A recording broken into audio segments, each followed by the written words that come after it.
మార్చి నెల 16వ తారీఖు నుండి 31వ తారీఖు వరకు పుట్టినటువంటి వారందరిగా ముందస్తుగా జన్మదిన శుభాకాంక్షలు. గతంలో వివాహం చేసుకున్న వారికి వివాహ వార్షికోత్సవ శుభాకాంక్షలు. ద్వాదశ రాశుల్లో గ్రహ గమనాన్ని ఒకసారి వీక్షింపచేద్దాం. కుంభరాశి వారు ఆదివారం అష్టమి, ఆదివారం పూర్ణిమ సందర్భంగా ఎలాంటి విధి విధానాలు పాటించాలో ఈ వీడియోలో సవివరంగా సంపూర్ణంగా తెలుసుకుందాం.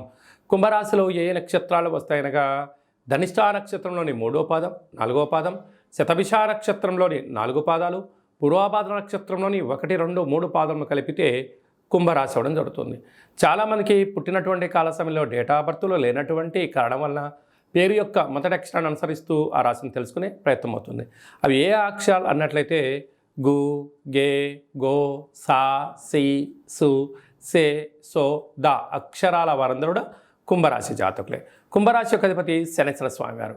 వీరికి మధ్యమ ఏలనాటి శని సంచార స్థితి, రాశిలోనే కుజుడు, రాశిలోనే శుక్రుడు, రాశిలోనే శని సంచార స్థితి, ధనవాకు కుటుంబ స్థానంలో రవి, బుధ, రాహు సంచార స్థితి, తృతీయంలో గురువు, అష్టమంలో కేతు సంచారం చేయడం వలన వృత్తులలో, ఉద్యోగాల్లో, వ్యాపారంలో స్వల్పమైనటువంటి మార్పులు, ఆటంకాలు, గృహ మార్పు, ఉద్యోగ మార్పు ఉండే పరిస్థితి ఉంటుంది.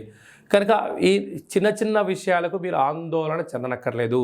వృత్తులు, ఉద్యోగ, వ్యాపార కార్యక్రమం చేసేవారందరూ కూడా స్వయం నిర్ణయం మీద పట్టుదలతో ఏకాగ్రతగా ఆధ్యాత్మిక చింతనగా మీరు చేయగలిగినట్లయితే అన్నింటా విజయం మీ సొంతం అవుతుంది. ధర్మంగా ఉండడం, న్యాయంగా ఉండడం, మంచి సత్ప్రవర్తన, సత్ ఆరోగ్యం వలన మీరు ఉన్నత స్థాయికి ఎదగడానికి అవకాశాలు ఉన్నాయి.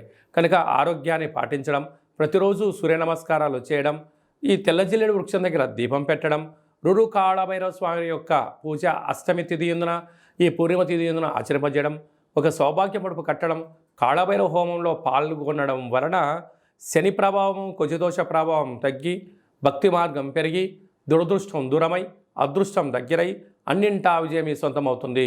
స్వయం వృత్తుల వాళ్ళు, వ్యవసాయ సోదరీమణులు, సాఫ్ట్వేర్ హార్డ్వేర్ ఉద్యోగస్తులు, సంపూర్ణమైనటువంటి ఉన్నతమైనటువంటి రాజకీయ సేవా రంగాల వారందరికీ చాలా అవకాశాలు ఉన్నాయని చెప్పి గమనించాలి.